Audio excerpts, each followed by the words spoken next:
In the top stories, government announces 15-day gun amnesty. Changes to Canadian farm workers programs present new opportunities for St. Lucians, and tension grows in Ireland amid migrant influx from the UK. Hello and welcome to the ZIZ Midday newscast. Today is Thursday, May 9th, 2024. I'm Scotty Sia Hendrickson.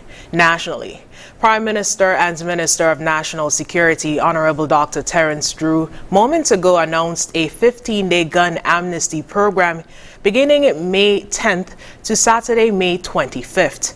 Conditions of the surrender of legal guns and ammunitions are that persons could surrender at any police station or to an attorney at law, preferably closest to where the illegal items are. Prime Minister Drew said the items can be surrendered anonymously and no information relating to the identity of the persons will be recorded. There will also be no prosecution brought against anyone who surrenders. The Prime Minister appealed to friends, guardians, family members, and spouses who know anyone with or in possession of illegal guns to persuade those persons to take advantage of the gun amnesty. Kevon Wood, a 15-year-old child from Nevis who nearly drowned on Sunday, has been transported to Trinidad and Tobago for specialized medical care thanks to the Children's Medical Fund. He left the Federation by air ambulance after traveling from Nevis via the sea bridge after midday on Wednesday. The child's father, Devon DJ Woody Wood, as well as other relatives and friends, traveled to St. Kitts to express their love and support before Kevon left for Trinidad with his mother, Sheena Wood. In an interview with Freedom FM on Wednesday evening, DJ Woody revealed that the Children's Medical Fund covers immediate expenses such as airlift to Trinidad and hospital bills, but his son will require additional care following the surgery, which will be costly, and has asked the public to continue to lend their support. He also thanked Prime Minister Drew and everyone who has donated thus far, including the Nevis Island administration, for their commitment to assisting Kevon. Prime Minister and Minister of Health, Honorable Dr. Terence Drew, as well as representatives from his office, were at the Royal RLB International Airport to see off Kevon. Dr. Drew stated in a Facebook post on Wednesday that Kevon is another child who has benefited from the Children's Medical Fund, which provides care for children who need life-saving medical attention abroad. Several schools, youth clubs, churches, and business community have organized fundraisers as well as a GoFundMe page to help with medical expenses. Nurses in St. Kitts and Nevis are being empowered as part of the plan to transform the delivery of health care in the Federation. This was emphasized by the acting permanent secretary in the Ministry of Health, Curtis Matting, when he delivered an address in observance of a week of activities which runs from May 6th to 12th, with International Nurses Day observed worldwide on May 12th. Mattin described nurses as the backbone of the healthcare and frontline heroes who work tirelessly to deliver high-quality care to patients. He is further quoted as saying, "They are the guardians of healthcare, promoting wellness, preventing diseases, and providing comfort and solace to those in need." Investing in nurses make economic sense as it is essential for us to achieve universal health coverage, and it is a significant step towards a healthier, more prosperous island state, the acting PS said in his address. Additionally, the government has made scholarship opportunities available for nurses and has provided full salary and scholarships for nurses who enroll in specialist programs. A pre-nursing program is scheduled to commence in September for the 2024-2025 academic year at the Division of Health Sciences of the Clarence Fitzroy Bryant College. It provides an opportunity for persons who lack the prerequisites for admission into a Bachelor of Science in nursing program to pursue a nursing career through the Nursing Assistant Program. According to the St. Kitts Nevis Information Service, the Ministry of Health has reported that a large number of nurses have shown keen interest in enrolling in specialized programs this year, encompassing areas such as emergency nursing, critical care, public health nursing, family nursing practitioner, hemodialysis, and nursing education. Acting PS Martin added, through these initiatives, we are not only investing in the professional growth of our nurses, but also strengthening our healthcare system's capacity to deliver healthcare worldwide. By equipping our nurses with the knowledge and expertise they need, we are ensuring a healthier and brighter sustainable island state.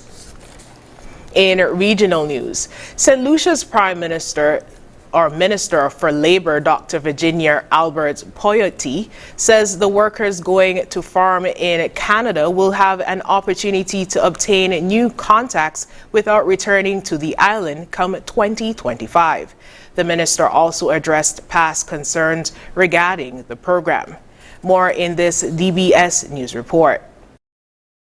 During her Labor Day address, Dr. Virginia Albert Poyote announced a new foreign labor program by the Government of Canada. This program would target the areas of agriculture, fishing, and seafood processing. On completion of one contract, workers will be allowed to move to another employer on a different contract without applying for a new work permit, according to the Labour Minister.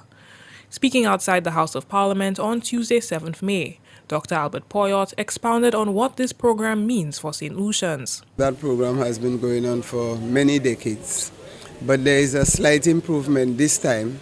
When the employees complete a term with a particular farmer, a particular contract, they would have to end the contract and come back home, and then maybe a new farm owner may decide to rehire them. So they had to sign a new contract.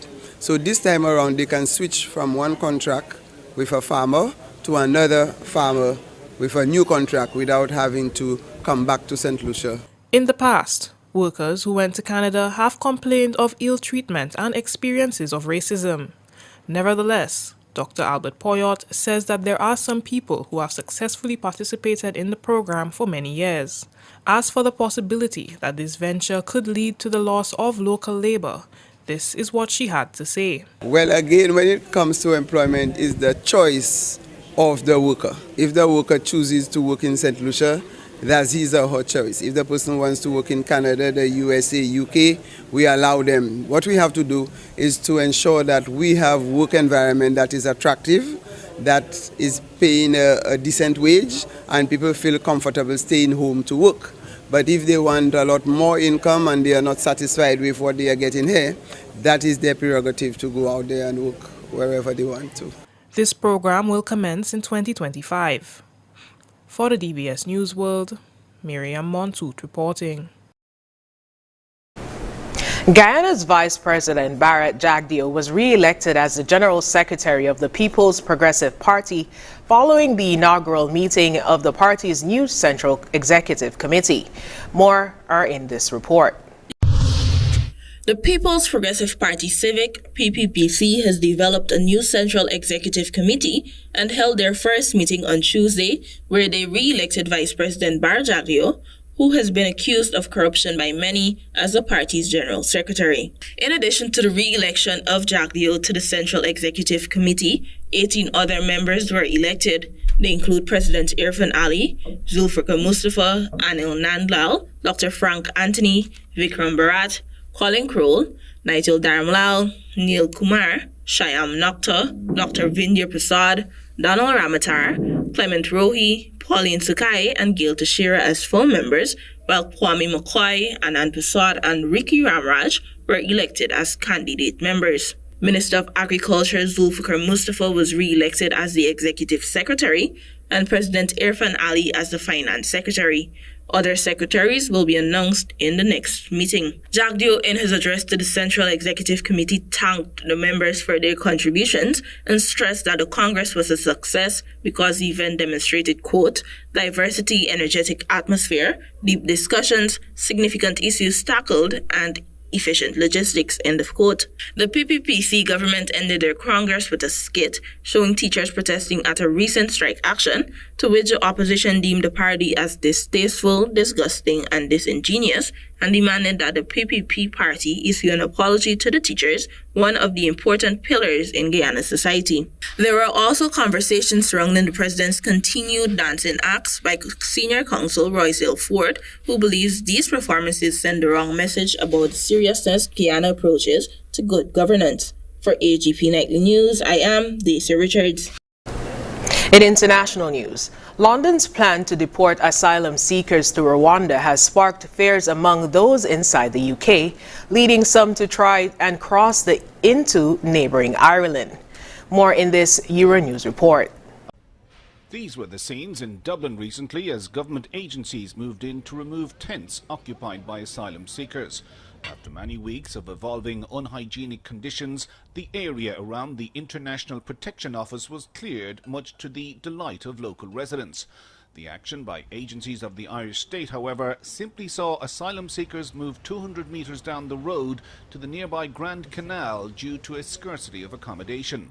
The influx of people seeking refuge in the Republic of Ireland from the UK has been exacerbated by the fact that Ireland has an open border with Northern Ireland, which is in the UK. Khyber from Afghanistan says he is in Dublin because of his fear that if he resides in the UK, he will be deported to Rwanda. I was supposed to stay in UK, but there was a Rwanda plan problem, which is very difficult for migrants to accept that, and which is very fearful for every asylum. So I just came to Ireland. According to Khyber, the Irish authorities have told him there is no accommodation in Dublin at present, meaning he and others will have to continue to live in tents without proper food and sanitary provisions.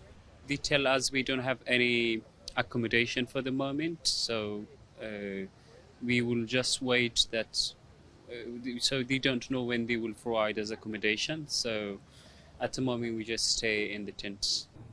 The Irish government is to change legislation in the coming weeks, giving it the legal authority to return illegal immigrants to the UK. However, a member of the Irish Parliament and a qualified lawyer says any changes in the law will ultimately amount to no change at all. Well, it's entirely academic in circumstances where the United Kingdom have said that they won't take people back unless France also takes people back from the United Kingdom. I mean, it's certainly workable to fix the flaws in the legislation that were identified by the Irish High Court, but it's academic if nobody's going to be transferred, which is the current situation. The Irish Prime Minister said scenes like this would never happen again, but they have. The problem now for the Irish government is that once these tents are cleared and these refugees are housed, the next influx of asylum seekers will only be 24 hours away. This looks like a problem that shows no sign of going away. This is Ken Murray for Euronews in Dublin. Ghana's Supreme Court said that lawyers battling over the legality of one of Africa's most restrictive anti-LGBTQ bills must amend their motion due to insulting language in their submissions. More in this Reuters report. Lawyers battling over the legality of one of Africa's harshest anti-LGBT bills have been told to amend motions they've submitted due to insulting language.